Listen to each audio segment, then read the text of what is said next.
Good night. There's lots going on around here, man. So, first thing, I have a gift to present to Cornbread.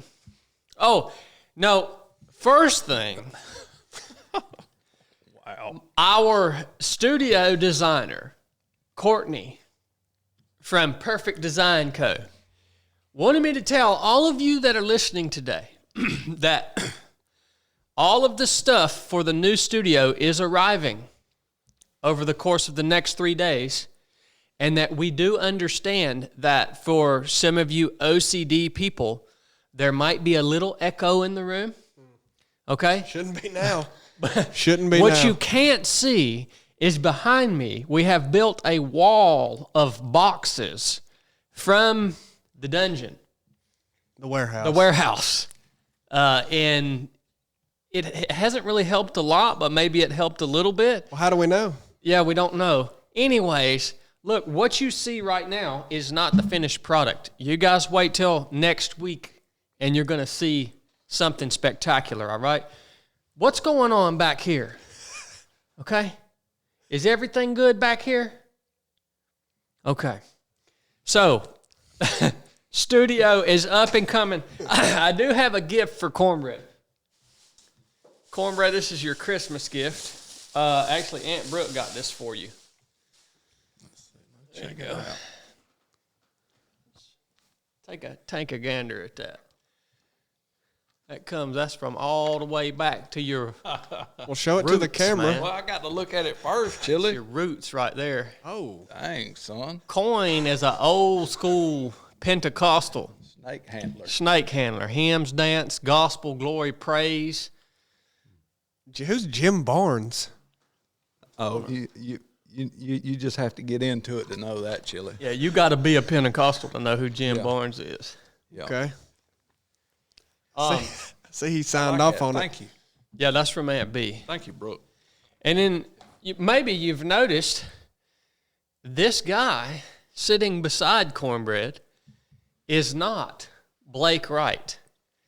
Blake Wright, actually, he has problems with his neck. He has to go do physical therapy stuff with his neck all the time.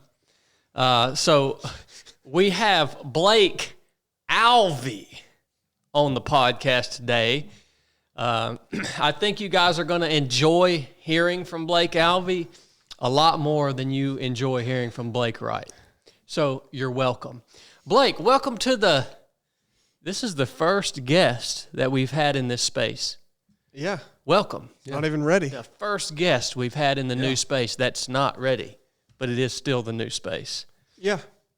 Welcome, Blake. We'll talk to you guys. We'll tell you guys about who Blake is and why we wanted him to come on the show here in just a little bit. He's a remarkable athlete, and he's been doing some pretty amazing stuff as part of the 3 of 7 community, and also just as a member of the local community here in Rome.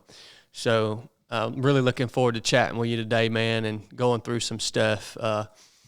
Before we start, again, if you're here listening to the episode, there's a few reasons why we're able to do this. The first reason that we're able to do this is because of our Patreon members who support this show and support us here at 3 of 7 Project month after month, week after week, all right? So thank you, Patreon, for making this show possible and for giving us the ability to build out this new space and hopefully improve the show for everyone who listens. So the second reason why we're able to do this is because of our partners who come alongside us here at 3 of 7 Project and contribute to the mission and to the podcast and everything that we do. One of our partners is Barbell Apparel, all right? And they are bringing you the show today. So Barbell actually sent over a gift for you today, Blake. I don't know if he's received it or not. Has he received it yet or not? It's in your Gmail. Oh, okay. Have you checked your email this morning? I just turned my phone off. So. Okay. Our partner at Barbell Apparel has sent you a $500 gift card. Oh, wow. This morning. It'll be in your inbox by the time this podcast is over. And that's them saying thank you for being a part of the show, man. And for, Thank you. I appreciate that. They're awesome. They're awesome partners, dude.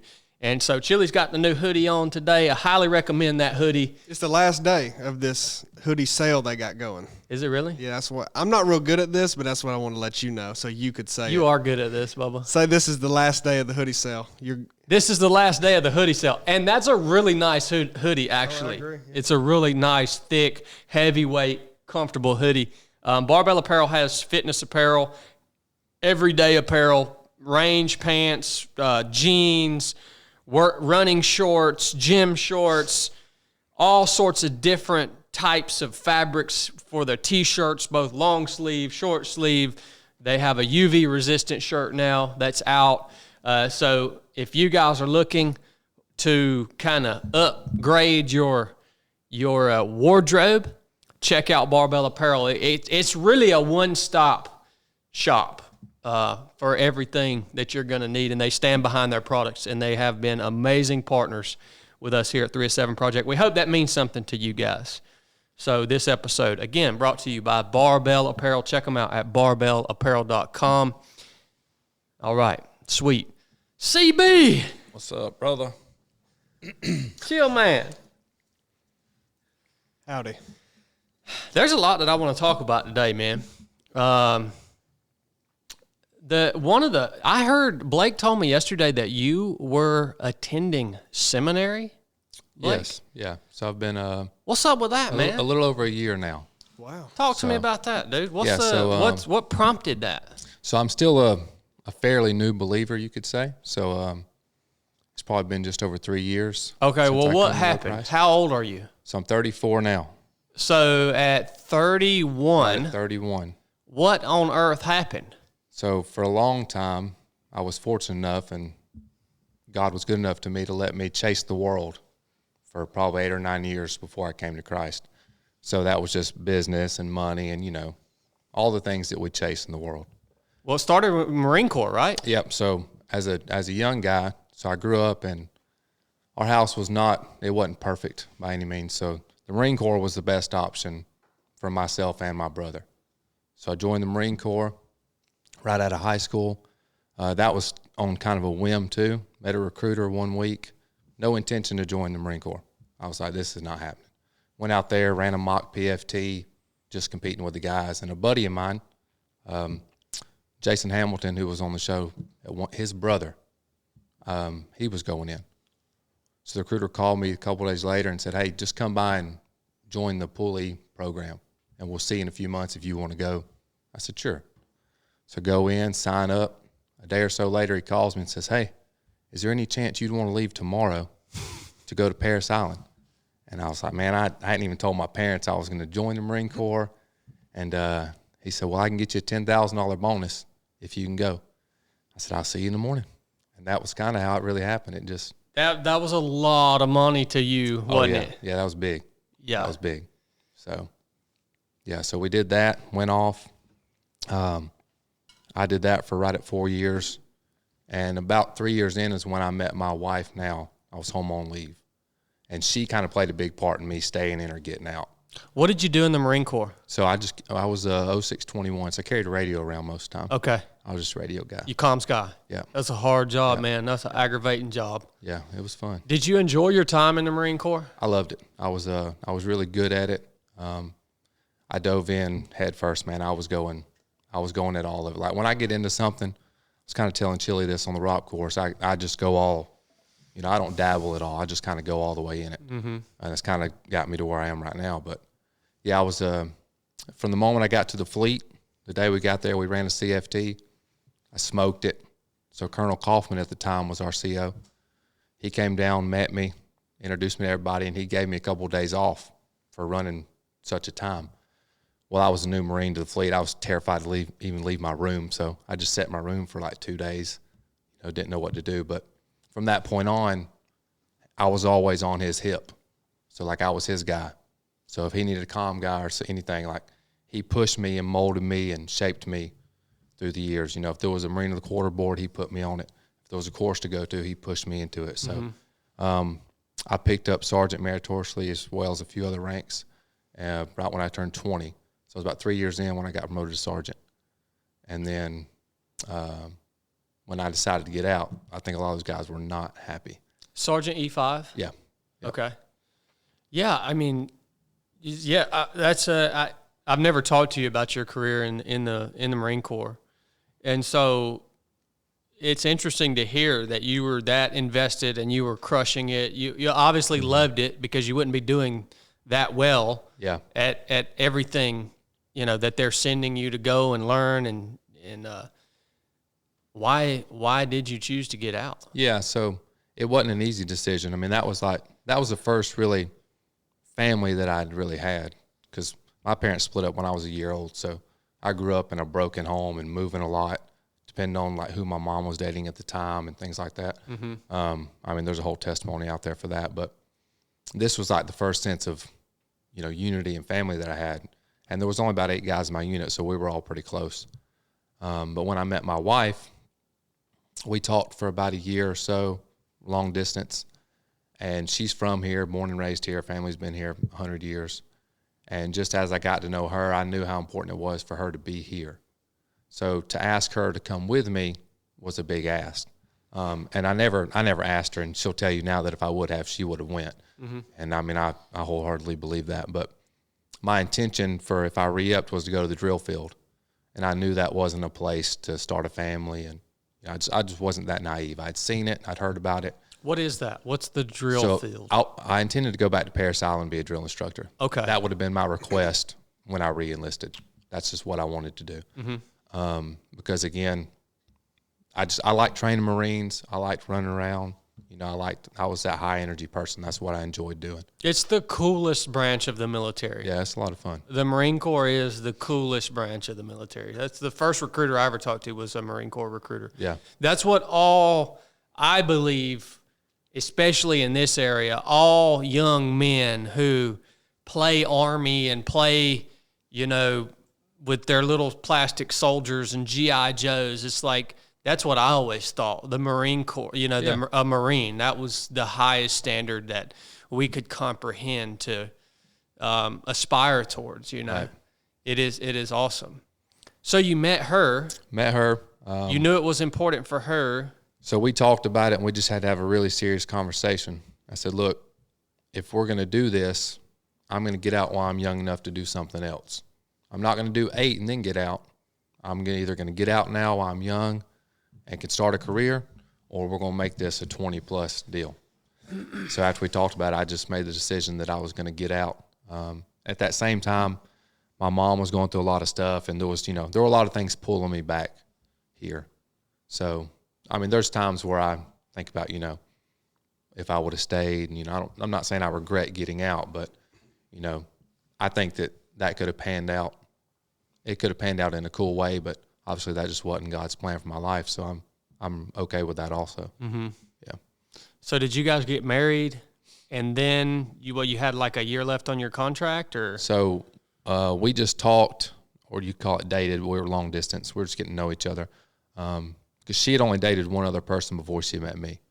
So we took this really slow, and we just communicated. We kind of just became friends over a year or so.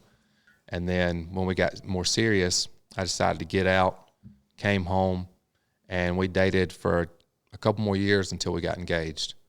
So we've been married now. It'll be 10 years this May. Okay. So we've been on each other about 15 years, 14 years. Okay. When you left the Marine Corps, and did you come straight back here to Rome? Yeah, and drove straight back here in a box truck from California. Man. Yeah. How was that, man? Like, was that a real struggle for you? I hated like, it. You hated it. Yeah. I got here, and I saved enough money when I was in.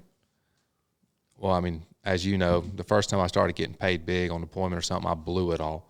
But as I got a little older and had some decent mentorship, I saved a little bit.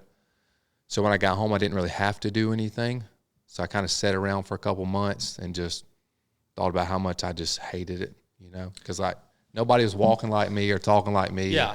It it's different. Well, also you talked about, I mean, we obviously didn't dig into really how how difficult your childhood years were. Yeah. I've heard just a little bit. Blake shared with me some parts of your story that, you've shared with him. Yeah. And I just wonder, like, leaving this place, you grew up around here, and you have there are a lot of bad memories probably of this place, like, and then leaving it and then coming back to it. Yeah.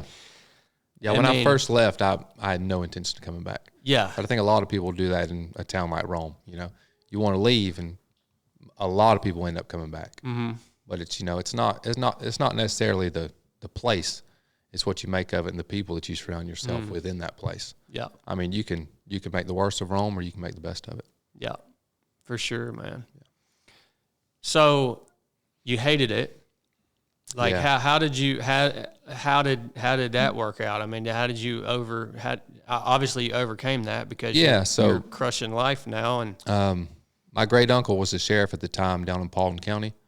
So when I got out, I was talking to him like, what can I find that's similar to what I just left? Is it the sheriff's department? Is it being a cop? When I first got home, I went and worked at Lowe's, just running like the outside distribution stuff. Dude, no wonder why you hated it. Yeah, I'm telling you. Go from the Marine Corps to Lowe's? Yeah. Totem pole. The hard shift right there, dude. Yeah. So I would do that, and then when I would leave Lowe's, I would go put in like heating and air units with my granddad.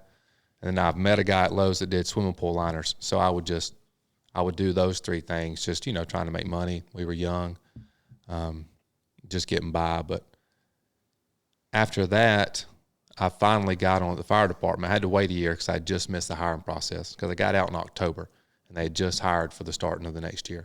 So the Lowe's thing was just kind of a holdover until. Gotcha. So I was just kind of doing something. I already knew the fire department was my plan. Then I went and got hired on there. Here in Rome, it was good. I worked there about 3 years or so, and I loved it too. I didn't like the medical calls, and I despise snakes. So anytime we get a snake call, it's like, man, I'm not about this. Like if somebody's burning or the house on fire, I'm going in, but I'm not a snake wrangler. So, but ultimately I got out of that because I was chasing the world. Mm-hmm. I found something I enjoyed doing again, and I gave it up for money, basically. Mm-hmm. That's what I did. Yeah. Well, I want to get into before we dig into talking about the Ruck Challenge and ultra running and all that stuff. I do want to hear what we would call your testimony, right? Just like I kind of asked that question a little while ago, and then we kept backing up. But what happened at age 31? You're out. You said you're chasing the world. I know you got into entrepreneurship. You've done some really good stuff in business. I'm sure you were making good money. Yeah. And rocking and rolling. So not that you're not still doing that, but like it's different now. Yeah. What change shifted your focus, and how did you end up coming to Christ? I'll say this, and I'll kind of go back and bring it back around, but. Ultimately, somebody finally just shared the gospel with me. That's really what it took. Up until that, no one had ever done that. I'd been to like some of the church services boot camp, but that was just to get away from the drill instructors for an hour.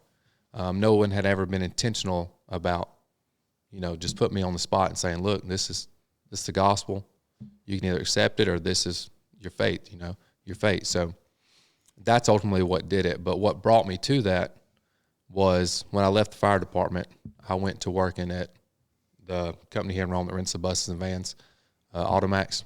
So I went and ran it, and I would go and open stores for them, and it's a family business too, so there's a lot of dynamics there. But I worked there for about 8 or 9 years. But about 3 years ago, that's all I was doing, man, like day and night. I was just chasing that, just money and money and money. I didn't care about anything else, and it was just building status and just, I was chasing the world. And I finally got all the things that I thought I wanted. I had the house, I had the property, I had the cars, I had the toys. I mean, on the outside, looking at my life, you'd have thought, man, this guy's killing it, because that's how it looked to most people. And I think I would tell you that I hid it pretty well. My pastor now would tell you that I did not do such a good job of hiding it. I feel like he could see it or see through me. But that's what it came to. Like I had all this stuff, but I was miserable. It was miserable. At this time, we had our first child. Me and my wife are great. Our daughter's, she's perfect, man. Me and my wife, we've never, I say this, but like, we've never even really had like a big fight. Like, we don't argue. Like, our personalities are just different enough to where we just don't. I mean, she's like perfect for me. So it wasn't even that. It was just something internally in me that I was just unhappy, man. I'd wake up and I was just like, just didn't have the drive to do anything. I was just shallow and empty. So I started dabbling in the Bible on my own. I would just read a little bit here or there. And I started listening to some gospel music at the gym. And something, man, was just like, tell me that's what I need to do. And I was hiding it from my wife at this time because I'd always given her a hard time about going to church. Like, she dragged me there twice a year. And by the time we left, I was telling her just how much I despised it. Like, I hated it. I mean, we wouldn't be up the road, and I was like, we're wasting our time. Yeah. I could have been doing this and just eat up 2 hours of my day. Like, if you're an unbeliever and you're not wanna be attending a church service, no. Yeah, it's going to be rough. Yeah. Because it's rough sometimes when you're a believer and you're attending a church service. Yeah, I did not like it. Now, she's been a believer most of her life.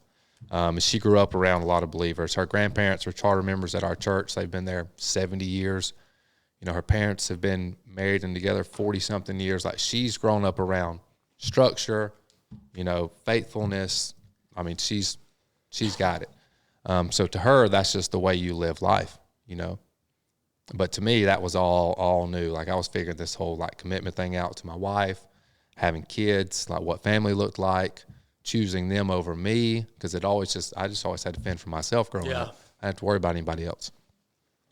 But I keep on dabbling into it, and I just feel like, and you know, when you're in the Word, you can see God working in your life easier when you're in the Word. You recognize, you know, God moving because you're not ignorant to it anymore. Mm-hmm. So there was just something pulling at me, and we go to a church service, and same thing. I didn't really want to be there still, but I was listening that day, and it really, like, it hit me. We go to the next one, and it just, like, I had like an emotional response to it. You know, I don't know, you call it what you want. Maybe it was the music or whatever, but it just struck me the right way to where I was like, man, something's not right. And I'd been feeling that for a while. Well, the next couple of days, I'm in my office, and I'm thinking about just going up there and talking to the pastor, because I'd been studying on my own. I still don't know what the next step is or like what I'm doing. You know, I don't know anything about how you get saved or what that looks like. This is all new to me. So I'm like, all right, I'm just going to go up and talk to him and say, look, I don't know what I'm doing here, but I just feel like we need to talk. But I put it off because I don't want to do it. So I put it off that morning. I go back to the break room, and then I finally convince myself I'm going to go see him. So I grab my keys, and when I come around the corner, Pastor Chris walks around the corner at my office. And I'm like, what's going on? And he's like, I'm here to see you. And it was right then I knew. I was like, okay. Like, so you were going to see him, and he showed up.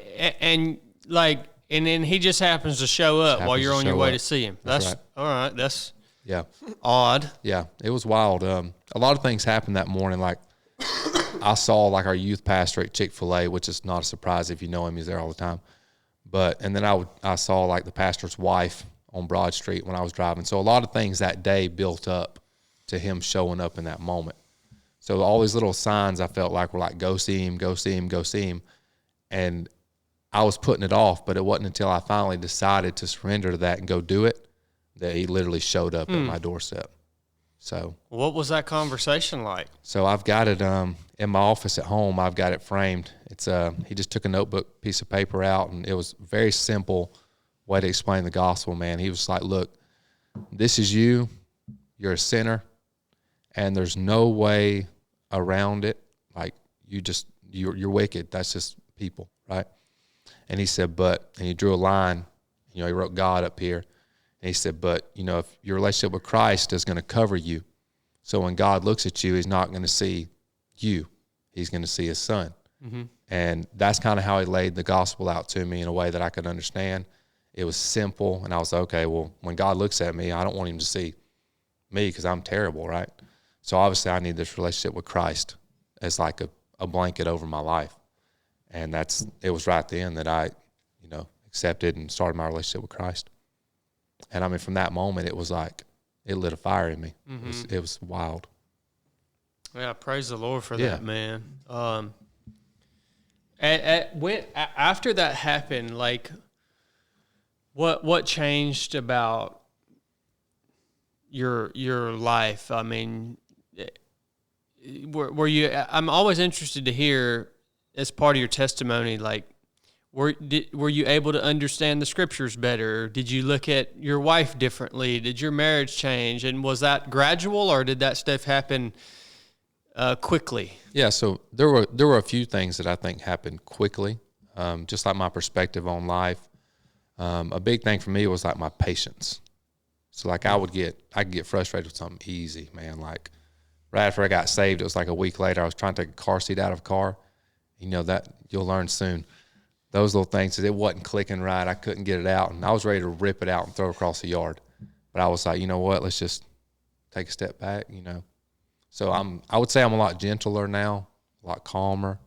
And it changed. Like there was a peace across my house at that point. Mm-hmm. Like now there's just, it's hard to explain really, but there's just not any kind of tension within my house or my marriage or with my kids. Yeah, man. I have patience with my children that wasn't there before. I get that totally. It's a very supernatural thing.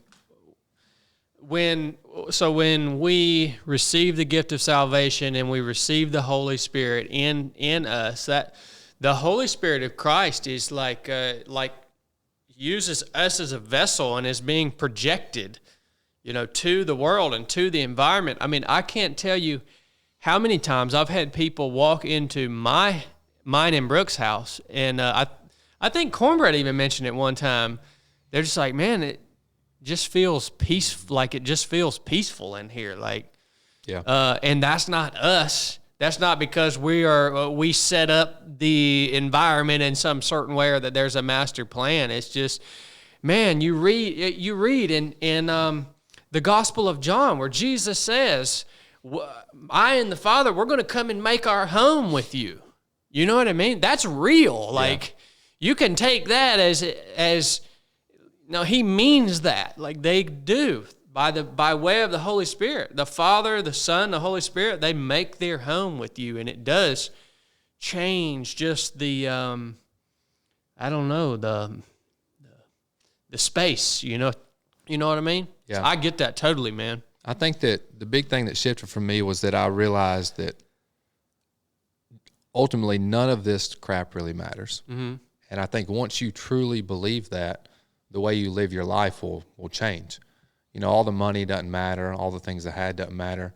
I know it's easy to say, but I think once you truly believe that what you're doing here outside of like your relationship with other believers and the things you're doing to, better the life of others, the material things are all they're gonna wash away, man. It's a really odd thing that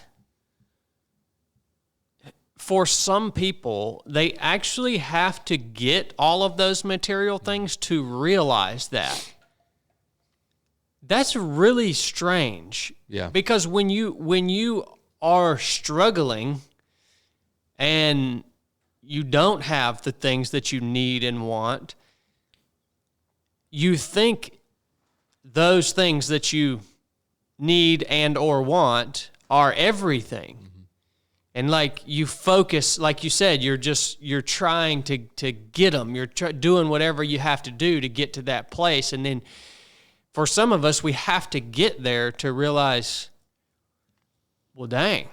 Yeah. This, okay, it's still just life, right? And it's still not good, not the way it ought to be, not the way I imagined it would be once I got here. I think that was the thing is I grew up without these things.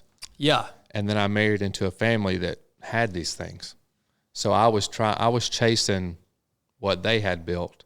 And my mother-in-law said something to me that I'll never forget. When me and my wife first got married, she told me, she said, don't ever feel like I was working in the fire department at the time, and I was making like 28 grand a year. She was like, don't ever feel like you have to give Taylor, which is my wife, what me and Ramey, her dad, can give her. Like, if she's happy and y'all are happy, that's enough. So that was big for me.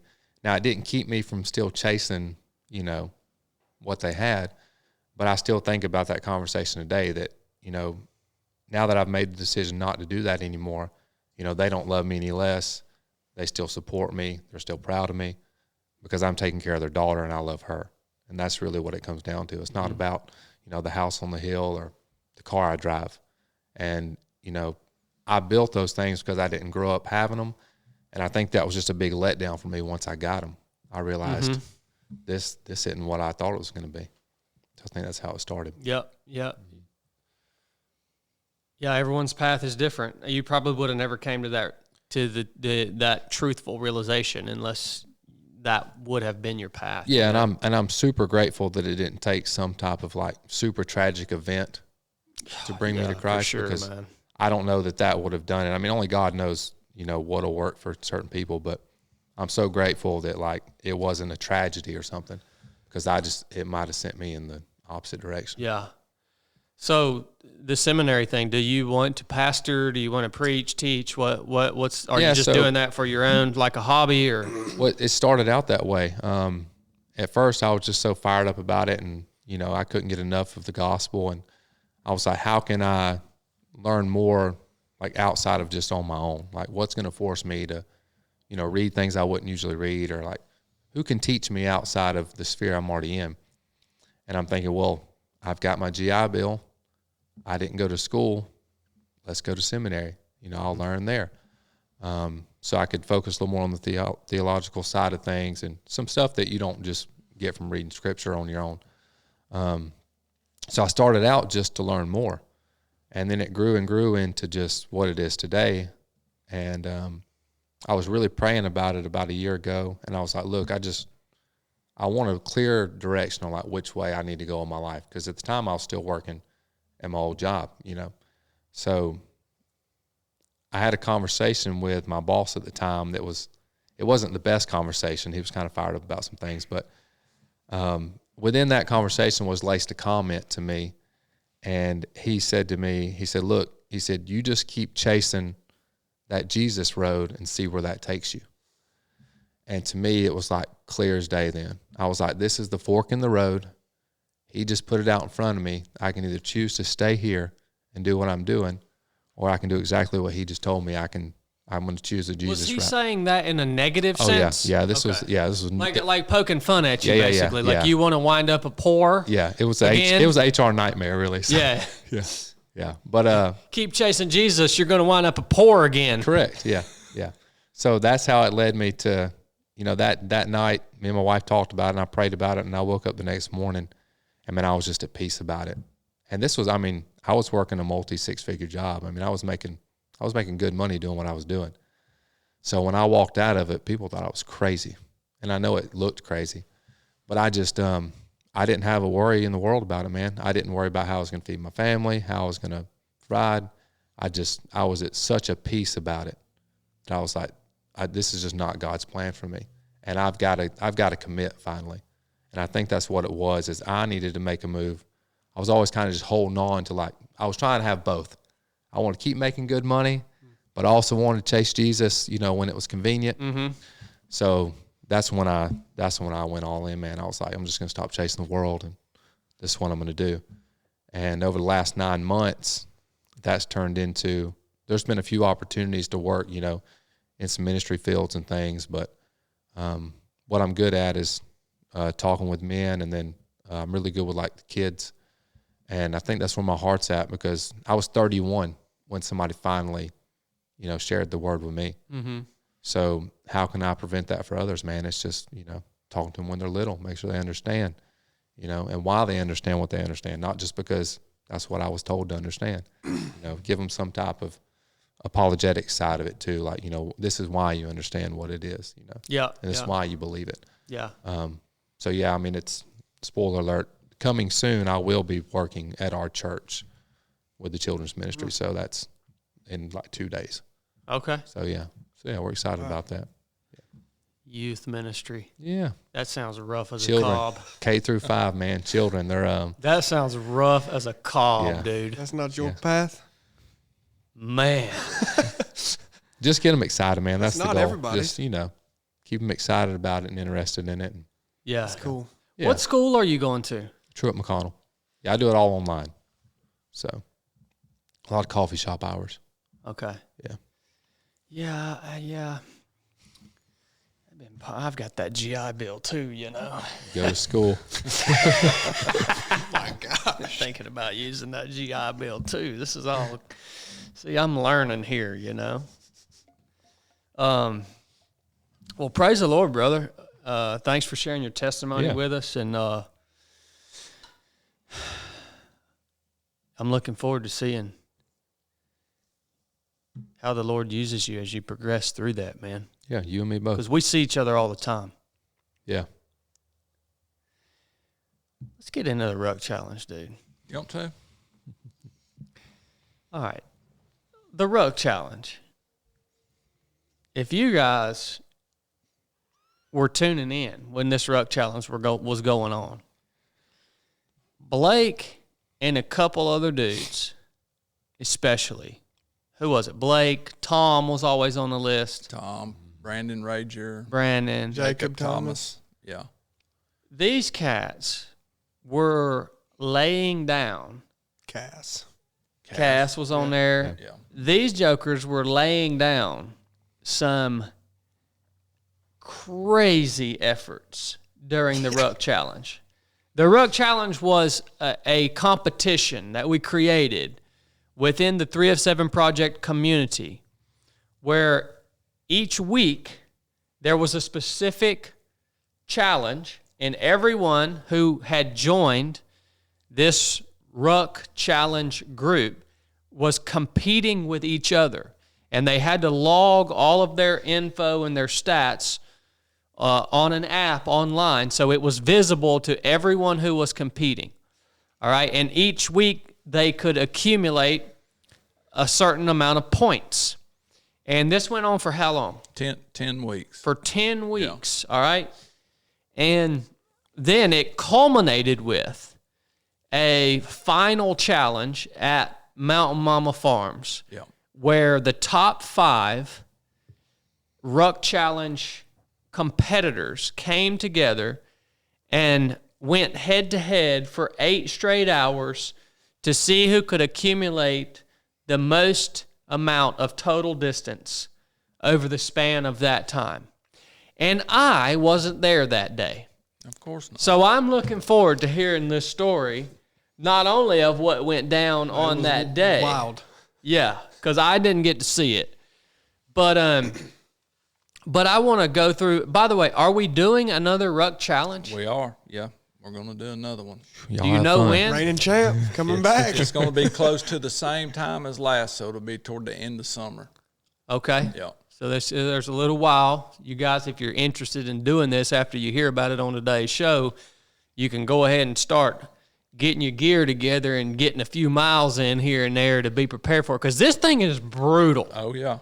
Then some of the guys that were in it last year have just continued rucking to train for the next one. Yeah. This thing was brutal. Yeah. Okay. I want to dig into this.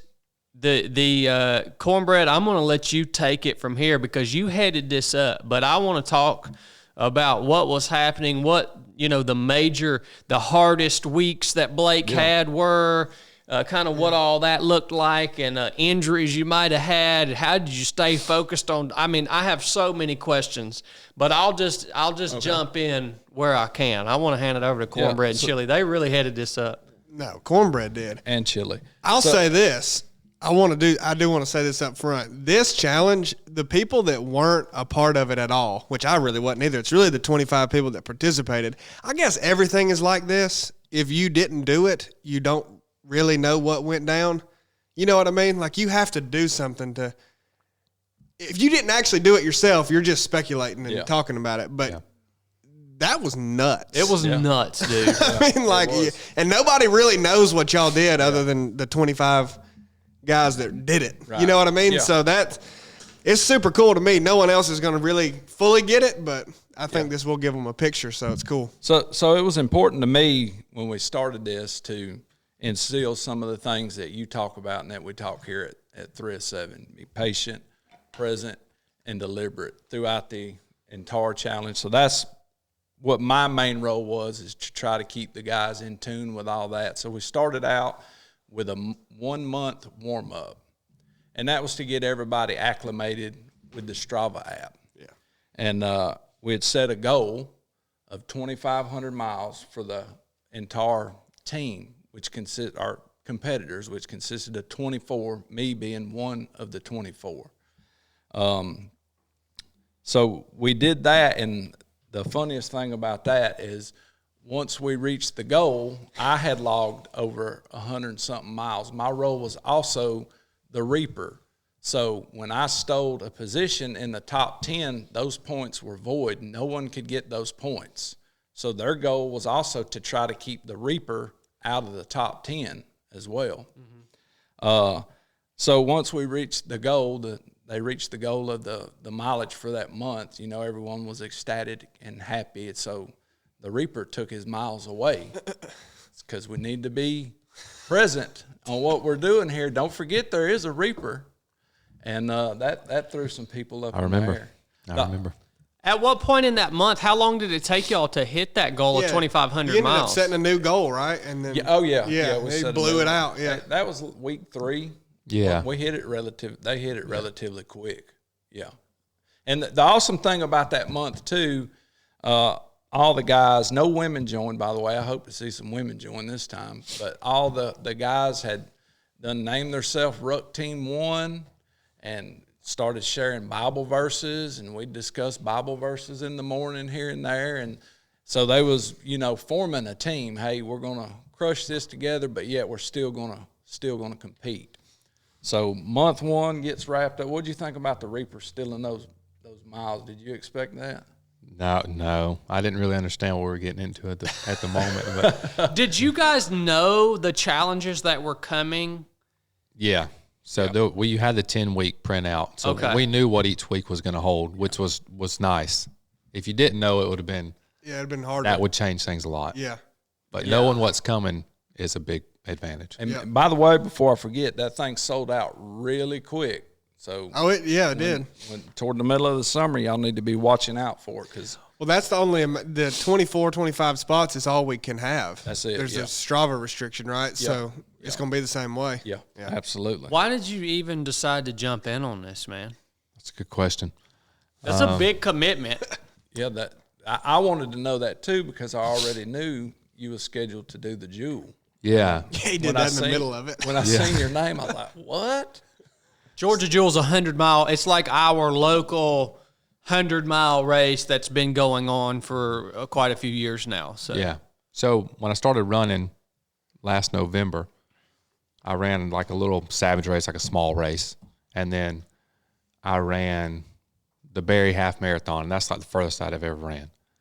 And then I found out about y'all's race at Sloppy Floyd, so I signed up for it, and I went out there, and I think I only ran like 28 miles, but it like humbled me to my core. I was like, what is this? And how do I get better at it? Like, because I went out there thinking, like, this is going to be easy. I'll run around the woods. Ain't nothing to it. And I knew nothing about nutrition. I mean, it crushed me. I was like, this is not good. Did you run the race the year that I ran? No. No? Okay. No. Yeah. Well, no. I think you did run. Yeah, I think so. You were running that race. Okay. Yeah. I remember you passed me a few times, actually. But after that, I really fell in love with, like, the community, man, because I knew a lot of those people just from town, like you said. And I was like, this is a group of people that I want to be around. This is what I want to do. So when that came up, I was like, this is a way that I can run around with people that are like-minded, because I know if they're part of y'all's community, then we all already share a similar mindset. And I had already committed to some big races that year, but I was like, why not? I've never rucked before. After I got out of the Marine Corps, that was the last time I ever humped, or, we called it humping, but I figured let's do it. So I saw it and signed up, and yeah, why not? So we moved on to week 1, which was the fastest 5-mile 40-pound ruck. That was the very first event. That's the one I tried. Yeah.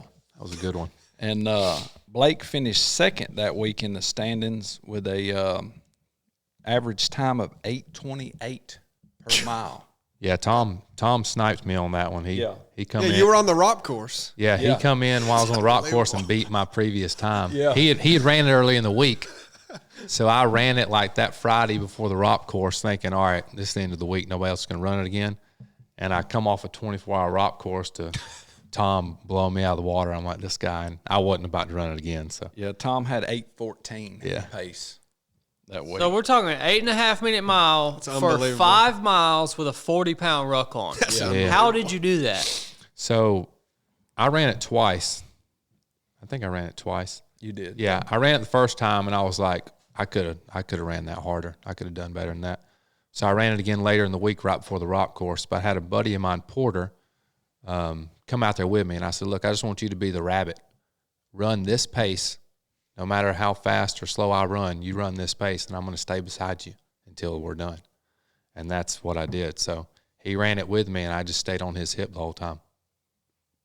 Did you run it on a track? Yep. Okay. Yep. I was smoking mine with a 40-pound pack on. Oh, yeah. That pounding. Week 2, elevation. Most elevation gain with 40 pounds for the entire week.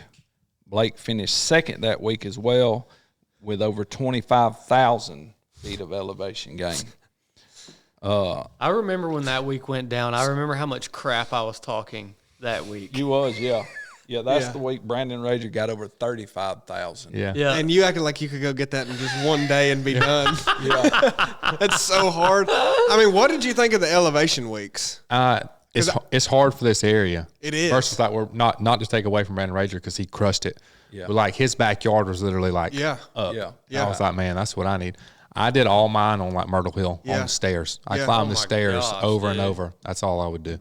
Yeah, I mean, I think that's a cool addition to this challenge. I mean, we both talked about it and thought it was because it just adds a little variety. It's like, you know, it's not just straight up distance or pace. You have this other element that is easier for some people and harder for others, Yeah. you know, but it's like you just got to make it work with what you got. Yeah. So, I don't know. It was interesting to see how that shook out the other times too, because Tom, you know, who was like he didn't have a great spot either. I don't think. No. It's so funny. He was complaining about it. Cass didn't have any elevation No. where he lived. So he had to really put Yeah. in some miles to get Yeah. elevation. Did no one think about using an elevator? Yeah, nothing mechanical could be used. It all had Yeah. Yeah. You could have just put your rucksack on and went and got on an elevator. Just cheated. I mean, you could have cheated, I guess. Yeah. Yeah, the Reaper would have What? disqualified you for that. I think the Strava would have shown that though. You're over at the Hilton Hotel, up and down, up and down.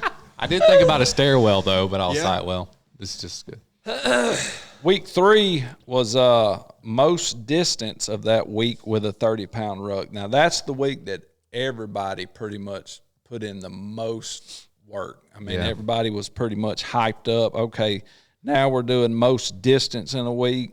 They got over the elevation. The elevation was rough. Blake come in second with 202.8 miles that week. Yeah. With what poundage on his 30 ruck? pounds. 30-pound ruck? Yeah. Yeah. How long? What was that? Like 50-something hours? Do you It remember? was a long time. Yeah. It was a long time. That was my wife needs all the credit for that week because Yeah, I was gone a lot. Crazy. Yeah. A lot. That was probably the darkest week for me, like in my house, because so the when Tom won that, so I think I was watching Resurrected Sunday and I was still rucking out there, and I saw Tom on Resurrected and he was still rucking, so I knew, all right, it's going to come down to the wire. But at this point, I think we were 100 miles ahead of everybody else, so it was just me and Tom going back and forth, and I had messaged Tom on the side and I'm like, look, I know that whether I come in first or you come in first, it doesn't really matter because it's only a 1 point difference at this point. I said, but just know that I expect you to push me and I'm going to do the same for you at this point. Like, it's not about, Right. the miles. It's This is what we signed up to do. Yeah. So let's do it. And that's what I was doing. But I went out that night, and I told my wife I was going to go out at like 6 o'clock. I said, I'm going to go out and ruck till midnight and get as many as I can get. And she said, just wait till about 8 or so, or whenever Resurrected started, and you just go then. I said, okay. I didn't really want to do that, but I waited and hung out with the kids and stuff, which was the right thing to do, by the way. But I went out there, and once I realized that I didn't have enough time left to catch Tom, like I couldn't physically cover the miles, I just hung it up. I had like 2 hours left in the night, and I was like, it's not physically possible for me to catch him. But that tore me up, man. Like I was mad. So I was at Barron Stadium, and I think I labeled it on my Strava like the walk of shame, because that's how terrible I felt about it later. I was walking back to my house, and my wife called me. She was like, "You're done?" I said, "Yeah." I said, I don't have enough time to catch Tom, you know. And I let it slip. I said, if you would have let me go out earlier. So I put it on her, and I shouldn't have done that, man. But like, that was the worst moment of this thing. And like, I had to think about that phone call for the next 10 minutes walking home, and I had some time to think on it. I was like, what a dummy, man. That was stupid. So I get home, I walk upstairs, I go in our bedroom. I said, I'm sorry. I love you.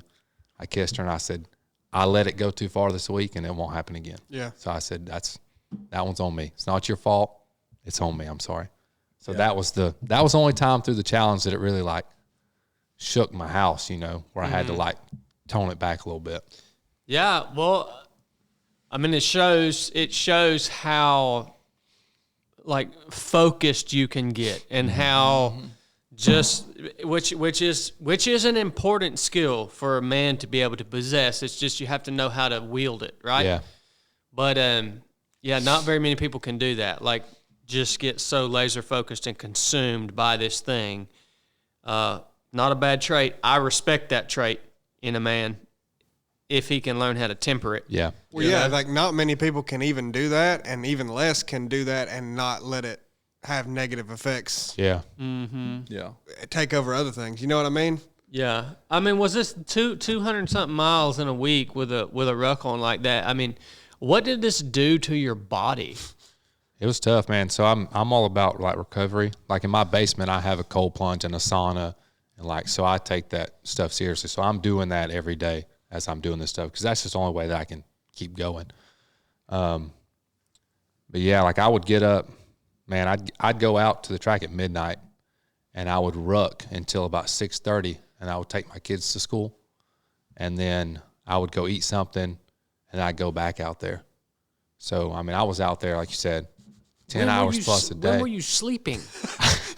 I go Get to it when you can get it. Yeah, like I'm in bed at 9 o'clock every night anyways, and I'm usually up at like 4. So that's just like my routine in normal life. So I was just sacrificing that. Like, I mean, I'd walk around the track so much, man, that like I would fall asleep walking at the track. It was so daunting. Or I would take a cooler and a chair with me to Barron Stadium and set it right there on the track. And like I would eat there.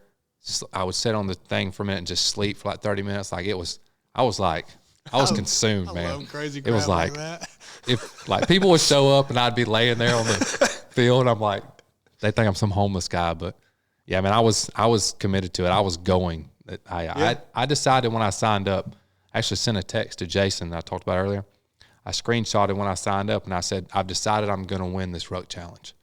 So I knew when I signed up that like, this is what I'm going to do. Like I was committed at that point. Did you anticipate you were going to have competitors at this level though, that were like pushing you to this level? I did, just because I think within y'all's following, there's a lot of athletes probably listening to this now that are way better than I am. But then once we started, I knew pretty quickly who it was that was, about week 3 or 4, I knew who was going to be at Mount Mama with me. Yeah. I knew. I said, these are going to be the guys. Mm-hmm. So yeah, I wasn't expecting.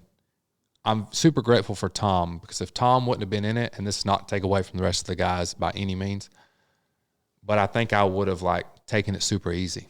I would have coasted through a lot of the weeks, because I wouldn't have had to run an extra 100 miles week 2 or 3 to beat Tom. Exactly. Yeah. You know, so Tom was like the best thing that happened to me through that challenge, because we were able to push each other and go off each other. You know, he's an old Marine too, so it was just kind of like this. It was a lot of fun, man. Yeah, I think Tom was a 47 pilot, Yeah. a helicopter pilot. Yeah. Yeah. Great dude. Yeah, Tom finished that week with over 216 miles in that week. And that week, so on Strava, everybody got to communicate through the Strava app in a massive group chat. And I don't know if Blake remembers it, but early on in that week, some people were like, I think I got number 3 this week, and I think I got number 5. Well, you got to be patient.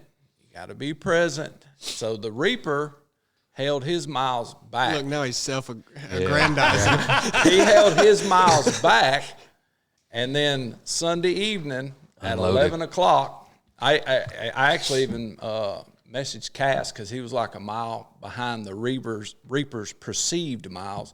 I said, "You're an hour behind me, Cass. You can get that. I ain't going back out."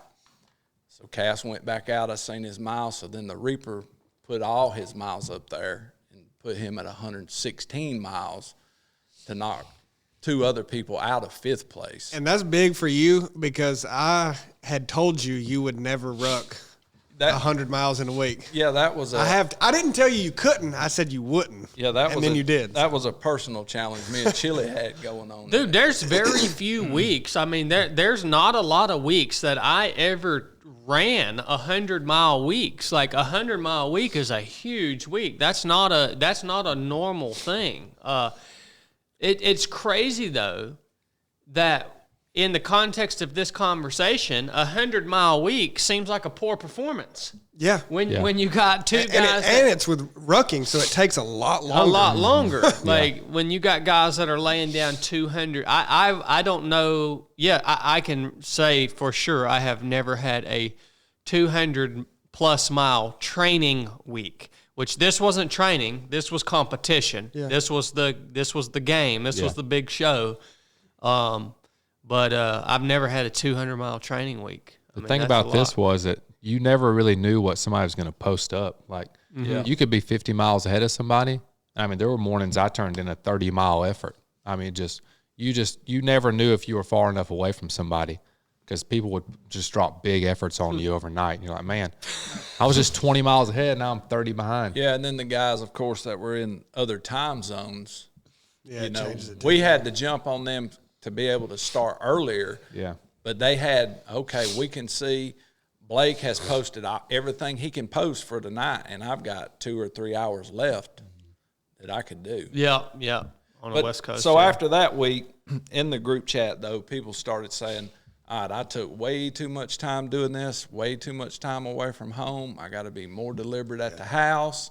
Or seeing what Blake and Tom and Jake did and saying, no, I can do a little bit more. I can do this and I can do that. So then we moved on to the most distance with the 50-pound. And when you was used to 30 and 40, that 50 feels like 100. There is a big difference between 30 and 50. Everybody posted lower numbers that week, and you might have been getting ready for the Jewel. Yeah. There was still 3 competitors that still had over 100 miles that week, but Blake finished that week in 5th with 81.2 miles, the 50-pound most distance. So that was back-to-back weeks most distance. Yeah, absolutely. And like you said, you were running some too. Yeah. I wouldn't post my runs because it would mess up, so I would just run on my own. Yeah. And some mornings I would do that. Like I would run a few miles before the ruck, and then I'd run after some, just depending. I was trying to still fit in. Yeah. What was that like though? I mean, was it way harder after all that rucking to run? Yeah, it was in the middle. Yeah, it was just different. I mean, I think ultimately, me and Blake Hughes talked about it some. I think the rucking kind of bulletproofed me though a little bit for like some of the climbing and stuff at the Jewel. Yeah. So yeah, just that extra weight, man. I felt super light running. Did it bug you to be doing the Jewel and feel like maybe you weren't preparing as, I don't know, maybe you feel like this was a really good way to train, but like it's not what I would do. You know what I mean? Like it's not bad, but it's not what I would. I get what you're saying. Yeah, certainly. So I did feel like this was going to like hinder me a little bit. Yeah. Because I wasn't doing the workouts I would do for the Jewel. But then again, I've never ran a race like that, so I didn't really know what to do anyways. Yeah. When I ran that race, the goal was just to finish it. I wasn't expecting. did well. Yeah, I mean, it. Comparison to like the times people post, I ran it pretty slow, but on that day it was enough to pan out. But even after that race, I felt like I had a lot in the tank. I was like, man, I held back too much. Because I just didn't know.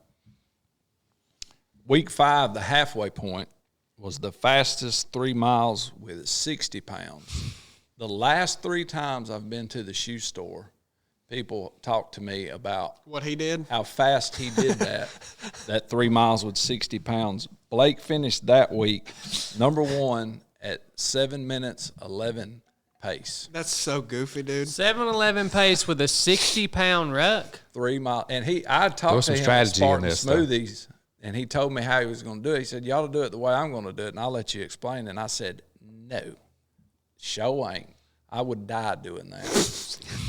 Tell him how you did it. So I decided, me and Porter were talking about it, and we were looking at the House of Dreams route.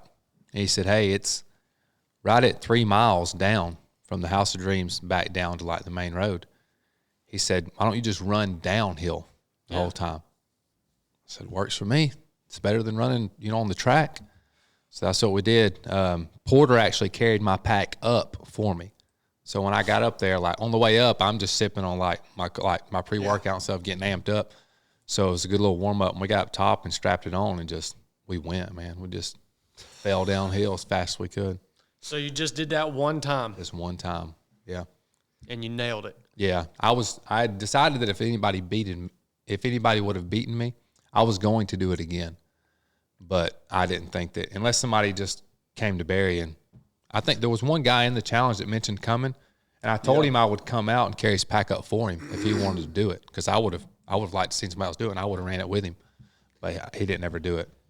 Yeah, that was another awesome thing too, that people were getting together and rucking with each other that were competing in it. I was able to ruck with Blake a few miles. Yeah, I rucked with Juan some. Juan some of the guys, like 10-man came out and crewed me at the Jewel. Yeah, a lot of the guys kind of came together. It was super cool. Tom come all the way down here from Pennsylvania. Yeah. And I wrote the 60-mile week with him. Yeah. Yeah, that was a cool week. Tom came down. I spoke at a church here in Rome at a men's breakfast, and Tom came down just to be there. So it was super cool to walk in. I've never met this guy, and there he was sitting there, just to support me. He didn't know me that. So he showed up there, and then we were able to leave there, and we went like prayer walked with people and met some really cool people. So it was just a cool experience all around, man. It was great. Yeah.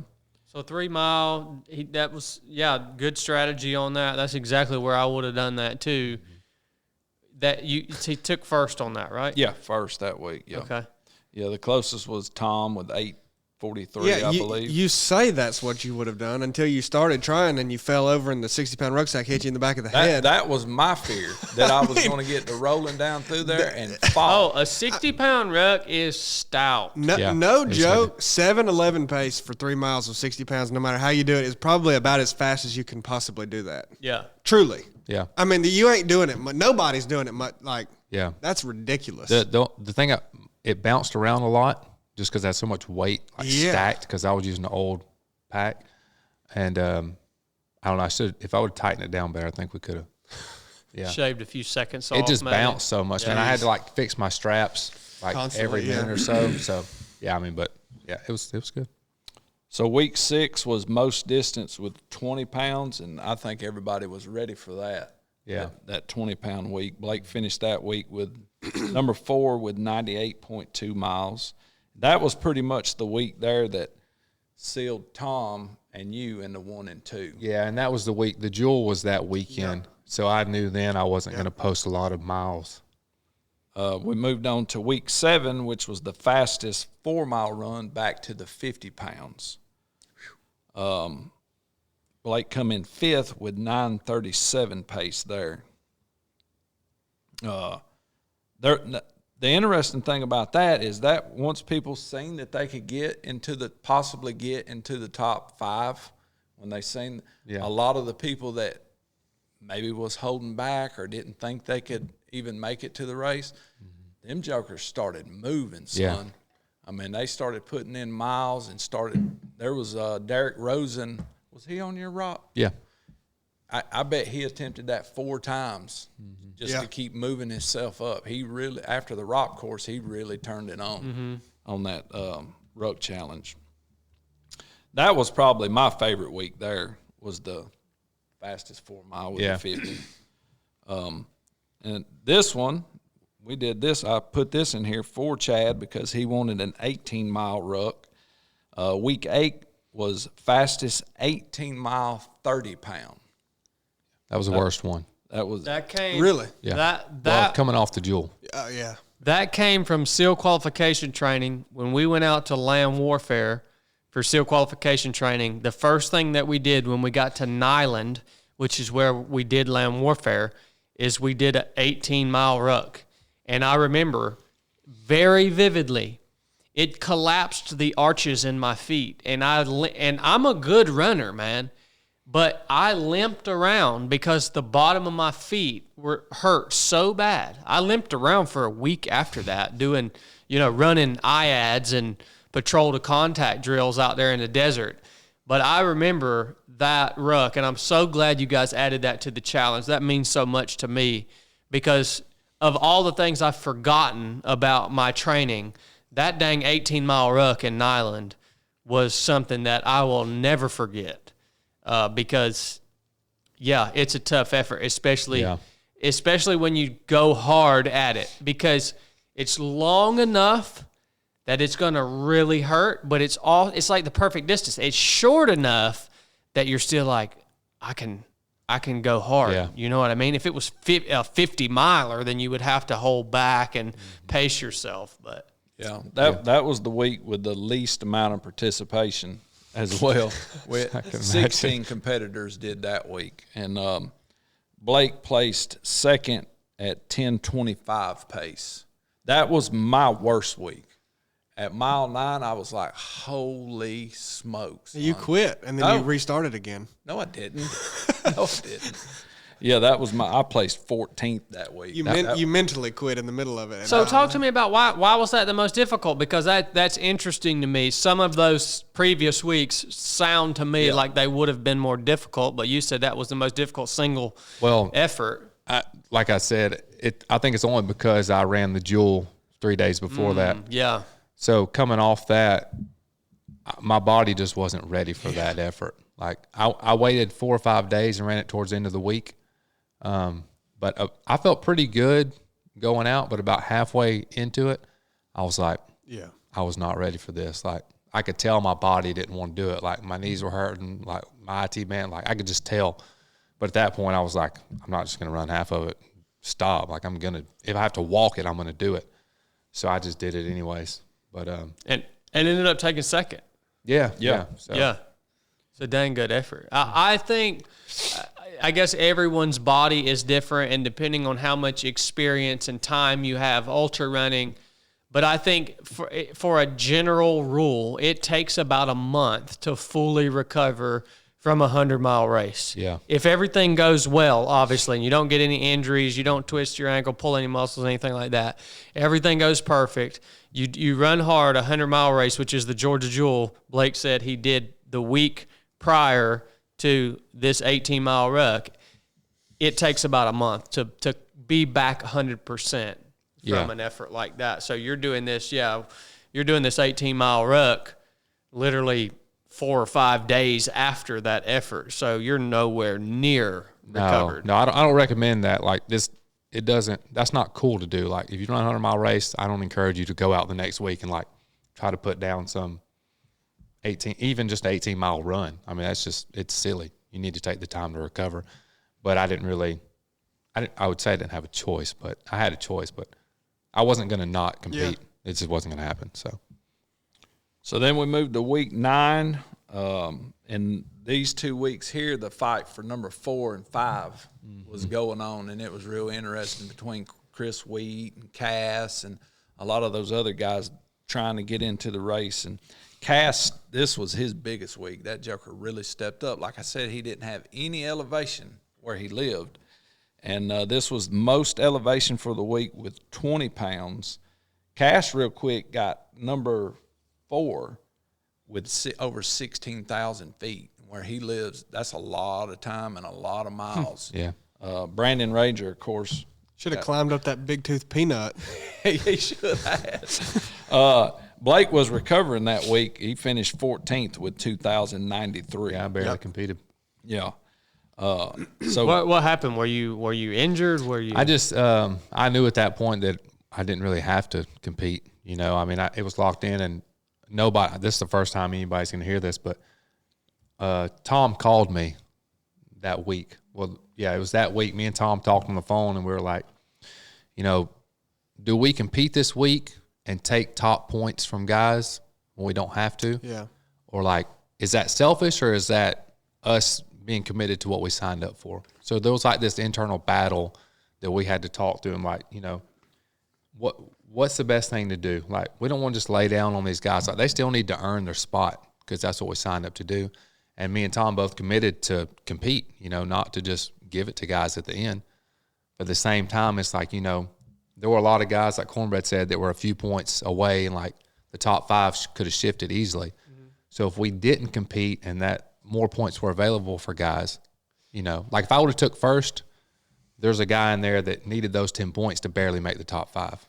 You know, so at what point is it selfish of you versus still holding everybody to competing? Yeah. Well, and also part of competing is strategy. Yeah. Like you have to take this into consideration. I get totally what you're saying. Mm-hmm. We're committed to this. We're going to make you know, there's this mindset that, you know, you're going to make your best effort every week, but ultimately that's not the best strategy for this. No, because it's not. Because if your position at the grand finale, the race, if your position in the top 5 is already secured, it is a much better strategy for you to do as little as possible in those final weeks so that you are recovered and able to actually go hard at the championship. Yeah. Because to be clear, the championship was the Ruck Challenge. This is all qualification. This is qualification. And you want to take it serious and give your best effort, like you're saying, but like that was clear from the front is the races at the end. You know? There's a lot of strategy in this, even just week to week, knowing the environment that you live in, what you have to work with, what you're good at. You know what I mean? There was only a couple of weeks, like Cornbread said, that I actually won the first place spot. Yeah. I mean, you didn't really need to. Right. You know? Yeah. So we moved to the last week, week 10, most distance in the week with 60 pounds.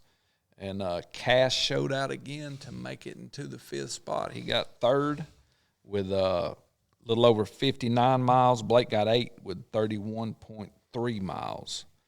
And that wrapped the points challenge up for the 10 weeks. That week, too, a lot of people just said, hey, I ain't doing no more. You know what I mean? People that knew they wasn't even close. But that 18-mile week, a lot of people did not want any part of that joker. Turd, sort of surprised me, though. And this 60-mile most distance was also the first week that no one logged over 100 miles with the 60 miles. So Blake ended up finishing 2nd in points with 68. And he rucked a total of 504 miles during the challenge. And you had a 2-week rest before Mountain Mama Farms before the championship. Yeah, so including week 9 and 10, I had about 4 weeks that I had planned to kind of taper off the Ruck Challenge those last 2 weeks, take 2 weeks to get my legs back under me, and then come into Mountain Mama. Yeah. What did you do during the recovery period? Did you still get out and put your ruck on so that you had the feel of it, or did you take them completely off and just relax? I changed it completely. I ordered a different pack from what I'd done the whole 10 weeks. I had just an old Alice pack from the Marine Corps that we just bolted a barbell carry-on, and it was just rough and rugged. But I was like, this is not going to fit well for, 40 miles at the Mountain Mama. So I ordered a pack, put my weights in there, taped them up, kind of put foam noodles. I just built my pack out. And then I tried it a few times just to make sure it was comfortable, and I had pouches, and I just was trying to pre-plan everything. But no, I didn't ruck a ton. Man, my legs were torched. I just didn't need to. I would walk with it some, but I ran one day with the new pack just to see how it felt. but nothing crazy. I took it pretty easy.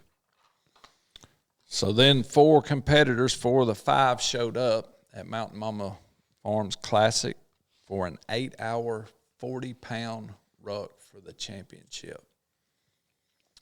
And Blake won that as well.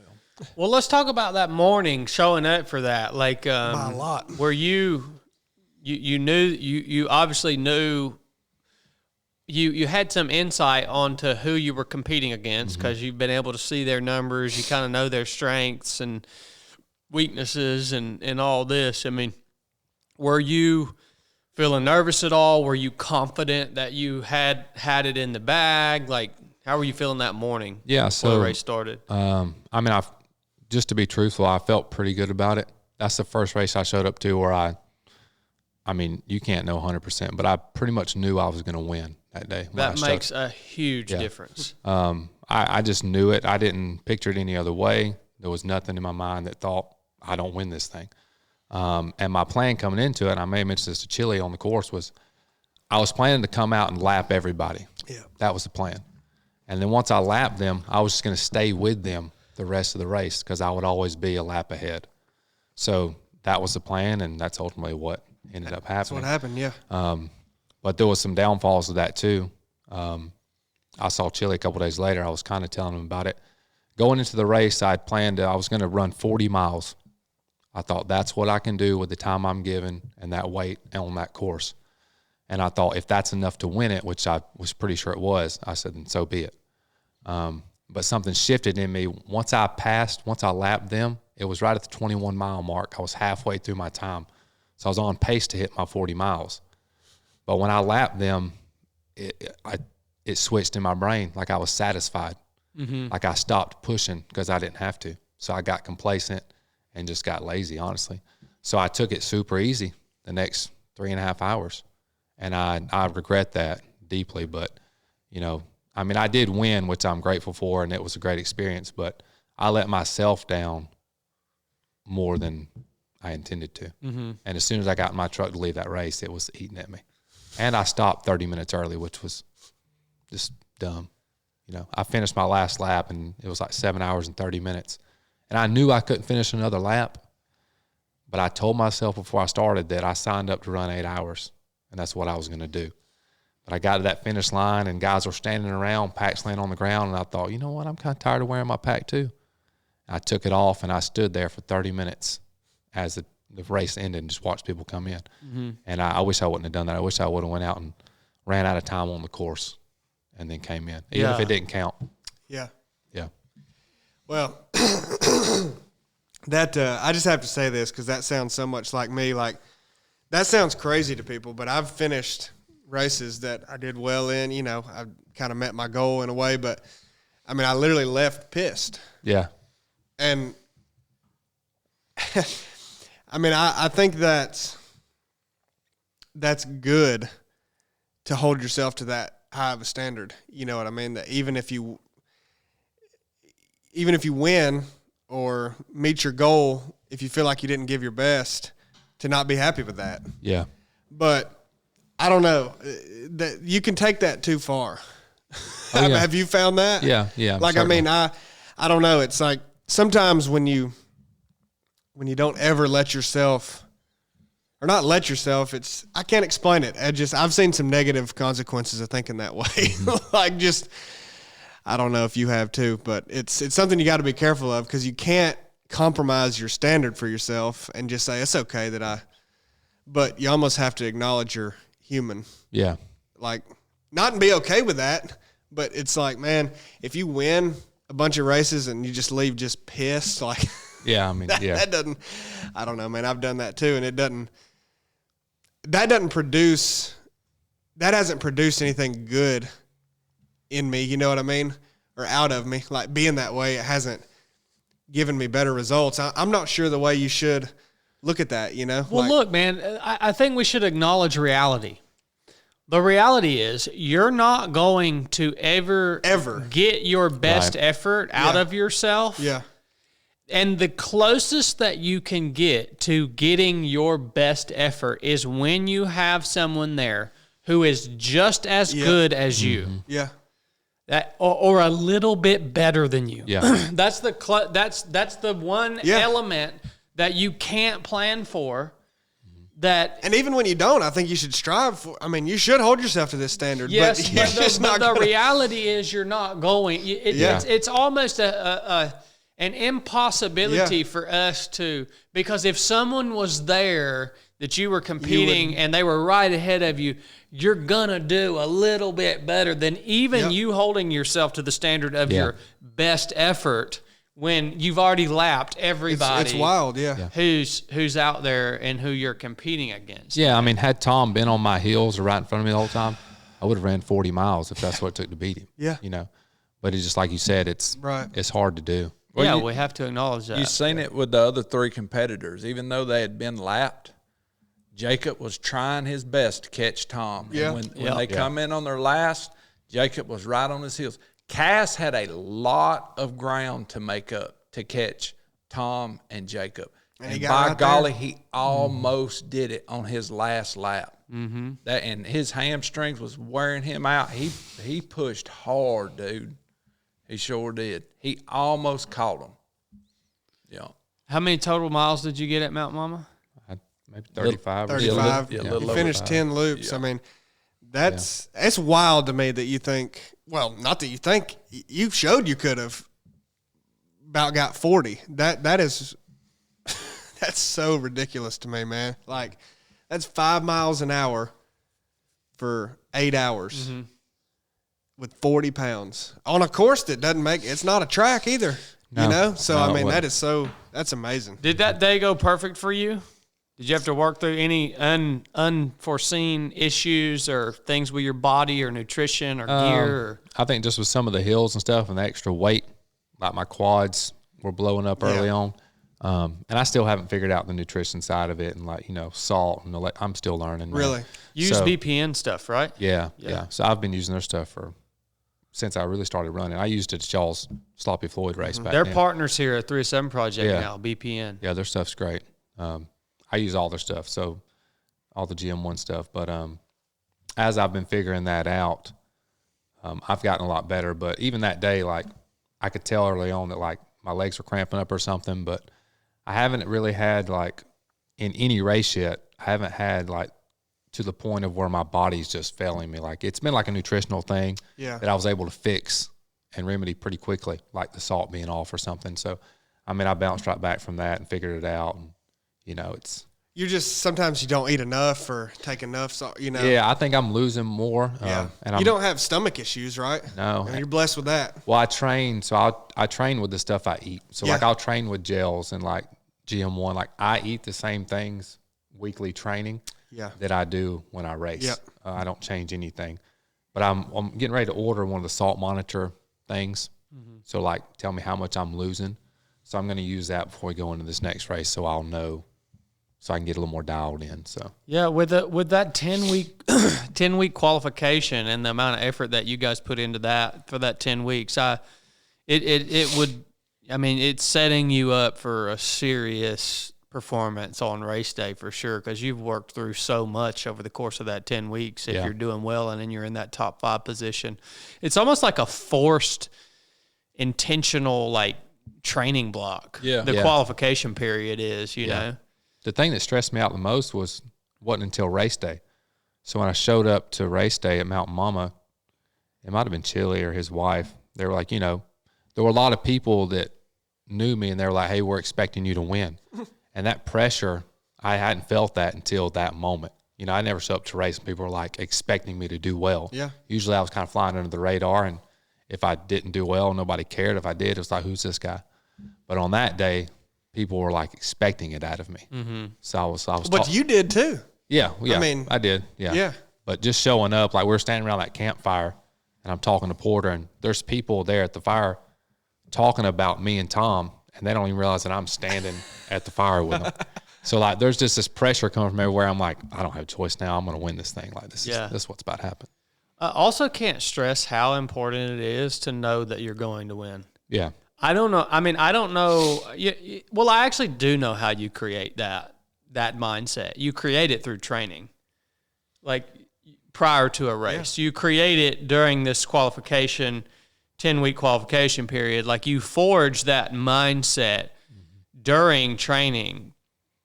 And it's only happened to me a few times over the course of my running career where I do show up on race day and I'm like, yeah, it's okay. We still gotta do the run, but this is already predetermined. It's already decided. And that happens in training, because if your training isn't right, you skipped something, or you didn't do something that you knew you should have done. Like, it's just so hard, and very rarely are you ever going to win by a fluke. Like, very rarely are you just going to happen to win. Yeah, I like to create accountability, like, within my circle. So, like, I'll tell certain people, like, what my intentions are. So now I've said it out loud, so they know, like, hey, I do intend to win this thing. Like when I texted Jason or when I talked to my buddies, and even like some on social media with some of the guys, like during our runs and stuff, I would post them like, like, I'm gonna win this thing. Yeah. So like just telling them that was a big part of it too, because then, maybe they're going to start believing that too, and that does something. It's wild how it works. It really is. And that's a part of it too. I'm glad you brought that up. I mean, so for me personally, I think my best performance ever in my running career was when we made the film Just 1 Mile about my second run at the Mid-State Mile Race. I truly believe it doesn't matter who would have been there that day, that I could not have lost. And it was because of my training, but it was also because I had done exactly what you had talked about. I had made the statement, yes, I will win this. No one can beat me at this. And it was all on camera too, by the way. So it was like people had receipts for me making that statement. And it does, man. It creates this environment where you're able to do something magnificent. Yeah. So I'm glad you brought that up. I think that that plays into it too. A lot of people have never experienced that before, though, man. Yeah. A lot of runners, a lot of athletes, they've never experienced showing up to an actual competition with that sort of mindset. Yeah. I'm excited about this next one. It's going to be. Yeah. So what's your next Ruck challenge complete? You say you're not going to do that again. I don't know. I may. It depends. Just let me know when the sign up is. Dude, after talking about it, seriously, it makes me want to do it. You don't want to do it. After talking about it, there's no way I could have done it then because these guys farm me out like I'm just some sort of, you've got to do all this other stuff, right? So there's no way I could have done it. But maybe they'll let me take a little time off on the next one because it sounds so much fun, dude. It is. It's real fun. It sounds so much fun. Yeah, it was good. So what's the next thing for you? The race in March. Okay. Yeah, that'll be the next one. That's what we're leading up to. Yeah. So I don't think a lot of people have heard about this upcoming race in March because we have not began to promote it in a big way here on the channel or on the podcast. So it's a great time to introduce people to that. Talk about what's coming up in March, Chill. Well, yeah, you've talked about the last man standings that you've done, Mid-State Mile and all that. And, that's a unique format, right? It's a 1 mile loop, that race, instead of the traditional backyard ultra that some people aren't even aware of. It's 4.16 miles every hour. And the thing with all the different variations, whether it's 1 mile every 20 minutes or 4 miles roughly every hour, whatever it is, it's all just Laz Lake, the creator of the Barkley Marathons, like that's who created that whole idea, right? And the point of it is to, the loop's not very hard at his race out in Tennessee. 4 miles that they go to a road at night to make it even a little bit easier. Like, it's supposed to see how far you can go, right? And we've seen that, in the early days last about 3 days. And I mean, I remember looking at it being like, no one will ever go past 300. Yeah. It used to be 300. Yeah, 300. When I went to Biggs. Yeah. In 2018, I think. And that's what everybody. That was the thing. Like can anyone go for 300 miles? You could just that was in 2018. Yeah. You could look at it physiologically, and if you're like, man, if people can figure this out, maybe you can even go 400, but never past that. Well, they've figured out sleep and everything. I mean, they go 5 days now. I mean, it's unbelievable. Wow. And I'm not knocking that format at all. I think it's amazing that he came up with that, and it's turned into what it has. I'm not knocking that at all, but we wanted to create something different that kind of plays on that same style. And we could have done it a bunch of different ways, but that hour format, that hour loop, roughly 4 miles, is really cool, and it's just kind of structured already right on the hour. But we wanted to reward running fast and being able to run fast when fatigued. There's nothing really that does that I'm aware of that kind of rewards you being able to run fast late. So the way this race will work is you'll have an hour for the first loop. Second loop, you'll have 59 minutes. Third loop, 58 minutes, and so on. And that definitely creates a much quicker endpoint, right? Like you're not going to go 3 days when you'd have to run 4 miles in 10 minutes or whatever. So you can kind of know it's not going to go past, I don't know, what's even possible. You know, it would never go 2 days, right? But like how far can it go? Mm-hmm. I mean, there's the potential that it just gets really hard for people 12 hours in, like that 48-hour look, you know, but I think it could go over a day for sure. And that would be really cool to see. I mean, you know, not that it's boring, the last man standing races, but there's not an exciting finish always, right? It's just kind of like, okay, this guy quit, go do your other loop. It's still an hour. Just this is going to create at least the chance for, you know, you're 20 hours deep and people are running. Yeah. And like every loop is a sprint to the finish, you know, to see if people can make it. And even people, a lot of times it's sprinting to the finish to see if they can make the loop. This is going to be people with each other. Yeah. You know, 20 hours in, like they're both on each other's heels. I mean, I think with the right, you know, field, hopefully we can get a big field of competitive runners. You know, it'll be super exciting, unlike any other race, really. And I think, I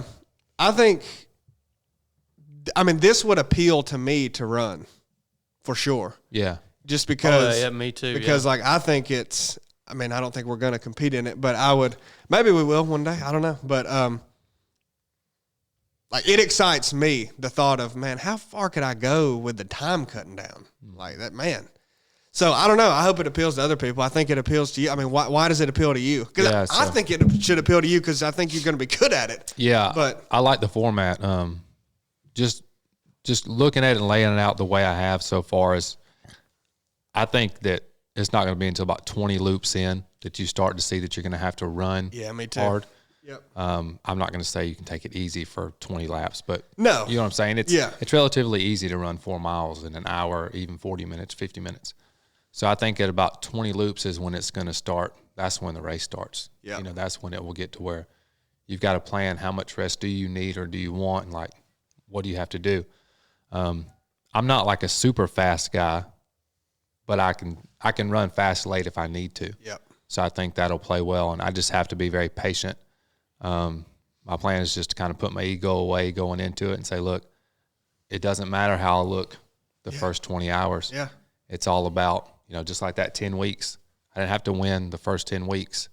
I just needed to win at Mount Mama. Mm-hmm. So that's the strategy here too. And I think one reason I think it's cool too is even more so than the regular last man standing, this is going to frustrate a lot of good runners. Like a lot of really good runners who you think could win are going to get out way earlier than you expect, or 20 hours, you know, because if you have a low 20 hours in and now it's 40 minutes a loop, well, you may not make that. Yeah. Even though you may still be ready to go another 20 hours, but you know how ultra running is, man. You have highs and lows. So this is going to make it where a low, you're not just going to be able to keep slogging out hour-long loops and come out of it. Yeah. You're going to have to run. So that will make it really hard. Like, you're going to have a really good, consistent day, starting after the first few hours. You're not going to be able to have a low, Yeah. So who knows how it'll turn out. I mean, I think that's going to be a lot of races are pretty predictable. Like, we thought you were going to win the Mountain Mama, right? Yeah. We knew the 8-hour run at Mountain Mama was going to be Michael and Blake going back and forth. You know what I mean? So this, I don't know who knows, man. Well, we named this new race. We named it after one of our long-standing mantras here at 307 Project, Don't Die in the Chair. Again, it's a last man standing format. We'll attach a link in the description of this episode if you want to register, because registration is open. Okay, it's in the chat. The Don't Die in the Chair was a mantra that was really I developed after my first last man standing race, because it is tempting when you come in off these loops, especially late in a race. You come in, you sit down in your chair, and it is hard to get back up out of that chair and go out for another loop, especially when you know you got something going on and you might not make it, and it gets real hard, which with this race, it's going to be even more hard. And it's going to be more tempting to stay in that chair, especially late in the race, because you're like, I don't know if I can run this loop in a half an hour. You know what I mean? So I just don't even think that's possible anymore. So I'm just gonna call it a day, right? Yeah. So I think the mantra fits well with the format. To me, this particular race, it's actually bringing it's bringing something back that I think we've lost in the ultra running community or the ultra running sport. As ultra running has grown and it's no longer just a niche thing, and the masses are getting more involved in these long distance races, we've really lost the running part of ultra running in a sense. Now, I'm not talking about at the front of the pack. I'm just talking about the majority of the field at most of these long ultras that you go to. People have gotten in this mindset that because these races are long, we're just going to hike most of it, right? Mm-hmm. We're just going to hike most of it. Well, this isn't ultra hiking. This isn't ultra. Look, that's the rite of passage, all right? Yeah. It's not the sport. It's not ultra hiking. The sport is ultra running.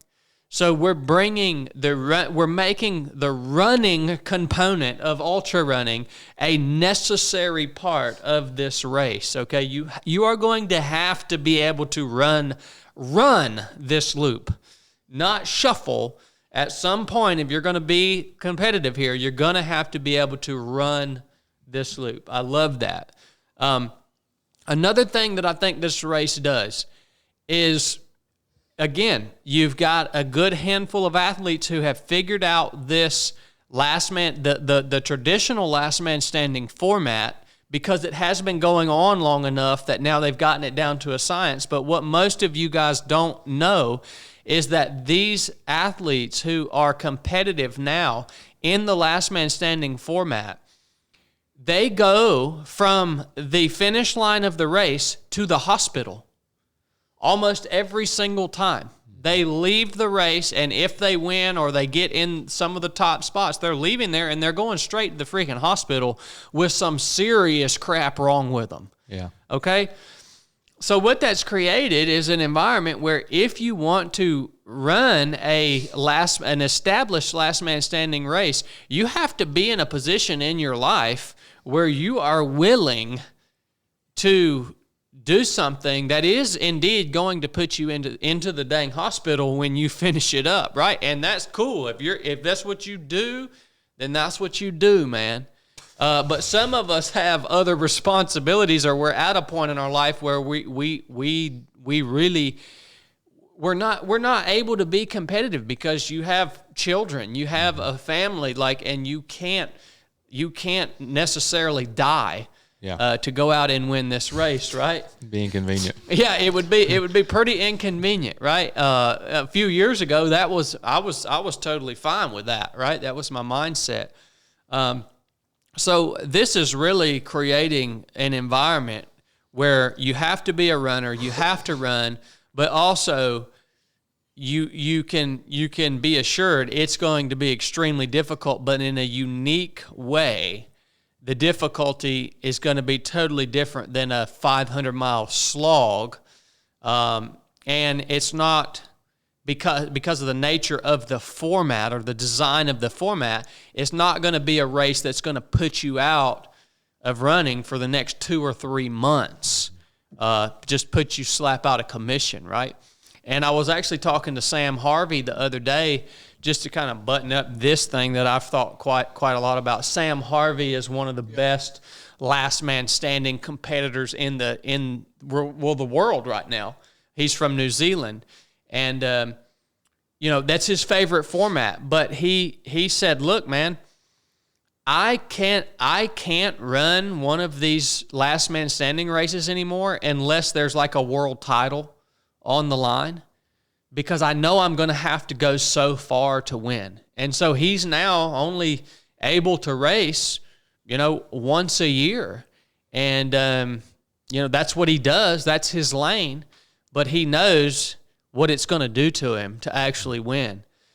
So I just really like that it's brought the running back in, and it's just consolidated things, and it's a totally new, unique thing that, and it's at an awesome place too, man. It's on a 5,000-acre private farm. The trail is unbelievable, dude. Mm-hmm. The trail is just awesome. The location, the environment, everything is just set up amazing. And it's going to be big, dude. It's going to be real big. Yeah, well, I hope so. It depends, man. So how if people slouch, it won't be big. I want some competitors, come out. I mean, we got Blake Hughes coming. You're coming. I mean, it's shaping up. Yeah, I mean, you really you need 3 or 4 or 5. Yeah. To really make it interesting. I mean, how are you specifically training for this? Because it has 2 components. It has endurance and speed, so it's a little bit more complex to train for. Yeah, so, I mean, in my mind, I have I don't think I need to be able to run a 6-minute mile that late in the game. I just don't think it's going to happen. It could, but I don't think it will. So I think that you can be a little slower and it's okay, but, what is slow at that time? But after Mount Mama, I took a step back because, for the year, I raced every month. It seemed like the Cruel Jewel, the Georgia Jewel, the Mount Mama. I was doing something all year. So I just took a beating, and I was new to running. So I didn't know, like I was telling you earlier, about building a foundation, like my hips. So right after Mount Mama, I started working with Levi over at Shift. So now I go to him every other week and mobility stuff and strength and balance. And so I've done that for the last 6 to 8 weeks since Mount Mama.